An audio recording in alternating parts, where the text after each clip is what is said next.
Narito ang iyong pang-araw-araw na horoscope para sa Scorpio para sa araw ng March 6, 2026.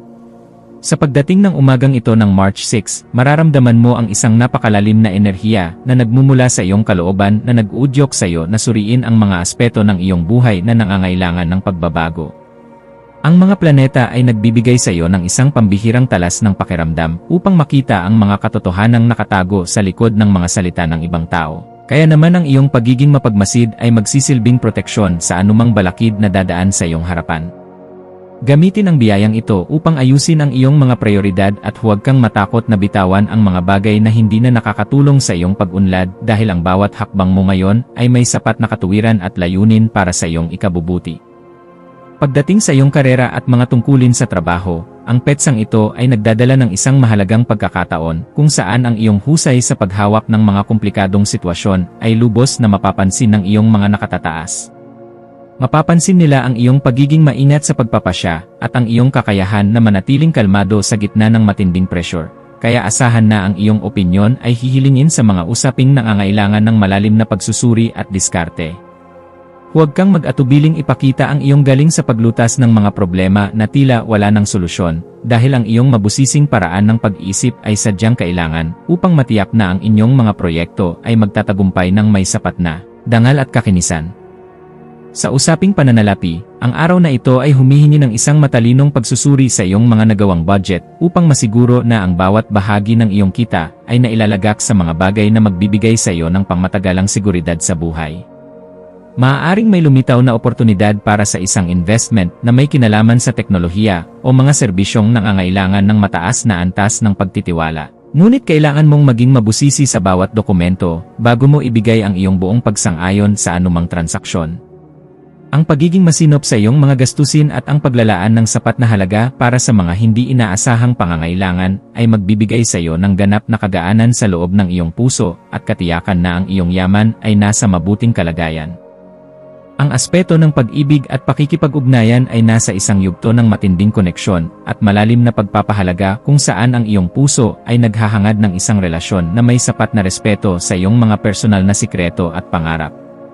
Ang pagpapakita ng iyong pagmamahal sa pamamagitan ng pagiging isang matatag na sandigan para sa iyong katuwang ay lalong magpapatatag sa inyong ugnayan sa bawat sandali ng inyong pagsasama ngayong araw na ito. Para sa mga naghahanap pa ng makakasama, ang iyong misteryosong aura at ang iyong pagiging mapili sa mga taong pinapapasok mo sa iyong buhay ay magsisilbing magnet para sa mga taong naghahangad ng isang partner na may matibay na paninindigan at marunong magpahalaga sa tunay na katapatan ng kaluluwa. Ang iyong kalusugan ay dapat maging isa sa iyong mga pangunahing prioridad sa pamamagitan ng pagbibigay ng sapat na atensyon sa iyong reproductive system at sa iyong emosyonal na kalagayan na maaaring makaramdam ng pagod dahil sa iyong matinding pagtutok sa mga gawain. Ang iyong katawan ay humihiling ng mga sandali ng katahimikan at sapat na tubig upang mapanatili ang iyong ningning habang tinatapos mo ang iyong mga obligasyon ng may sapat na lakas at sigla sa bawat kilos. Ang pagsasagawa ng mga ehersisyong nagpapalabas ng iyong pawis o ang pagninilay-nilay sa isang lugar na malapit sa kalikasan ay makakatulong upang mailabas ang mga negatibong vibes at mapalitan ito ng sariwang inspirasyon na magpapatatag sa iyong buong katauhan. Sa iyong pakikipagkapwa-tao, ang iyong papel bilang isang matalinong tagapayo at mapagkakatiwalaang kaibigan ay magiging sentro ng atensyon, lalo na sa mga taong nangangailangan ng iyong mabusising payo upang mahanap ang katotohanan sa kanilang sariling buhay. May isang tao na maaaring lumapit sa iyo upang humingi ng tulong tungkol sa kung paano magkakaroon ng mas maayos na sistema sa kanilang pakikitungo sa iba, at ang iyong mga salita ay magsisilbing gabay na magbibigay sa kanila ng bagong direksyon. Maging mapagmasid sa bawat pakikipag-usap dahil ang bawat impormasyon na iyong ibabahagi ay nagtataglay ng kapangyarihan na makapagpabago ng pananaw ng iba nang may sapat na paggalang sa kanilang sariling kakayahan at kalayaan sa bawat hakbang.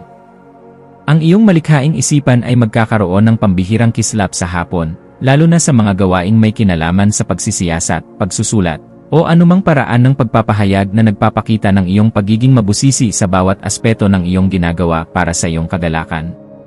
Huwag mong limitahan ang iyong sarili sa mga karaniwang pamamaraan lamang, bagkus ay subukan ang mga makabagong estilo na magpapakita ng iyong galing habang pinapanatili ang kalidad at dangal ng iyong mga gawa para sa iyong sariling kaganapan.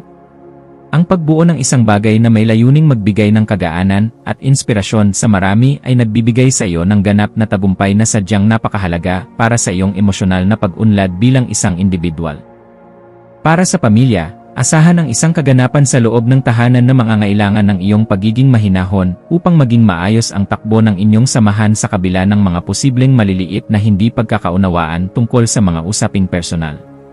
Ang iyong presensya ay magbibigay ng kagaanan dahil kaya mong magpaliwanag sa paraang madaling intindihin at may sapat na pagkilala sa nararamdamang pangangailangan ng bawat miyembro ng iyong pamilya sa bawat oras ng inyong pagsasama.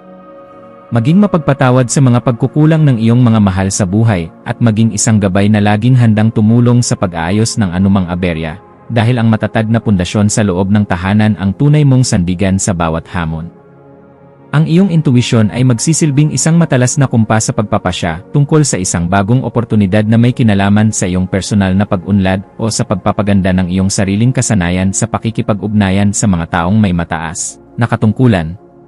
Kung may nararamdamang udyok na ayusin ang iyong mga gamit o bumili ng mga kagamitan na magpapataas ng iyong pagiging produktibo sa trabaho, gawin ito ngayon dahil ang daloy ng enerhiya ay pabor sa mga gawaing nagdadala ng bagong simula.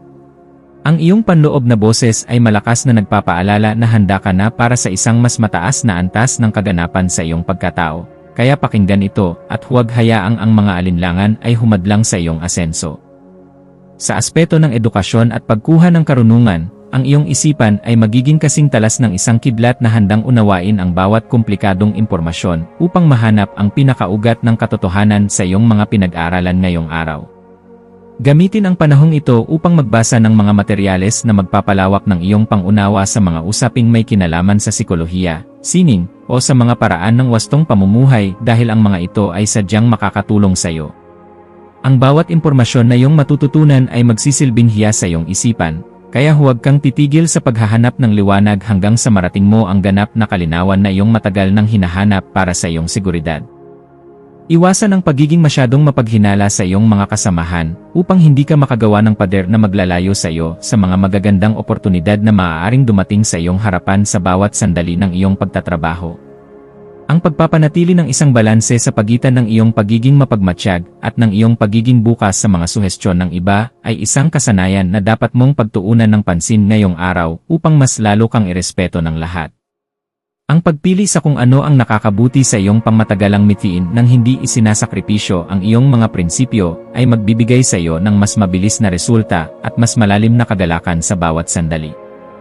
Ang iyong espiritual na aspeto ay nangangailangan din ng pagkalinga sa pamamagitan ng paghahanap ng sandali ng katahimikan sa gitna ng iyong abalang schedule upang muling makakonekta sa iyong panloob na lakas na nagbibigay ng direksyon sa iyong buhay. Ang pagninilay-nilay tungkol sa iyong mga tunay na hangarin ay magbibigay sa iyo ng sagot kung bakit kailangan mong maging matatag at kung paano mo magagamit ang iyong talino para sa kabutihan ng iyong sarili at ng iyong kapwa-tao.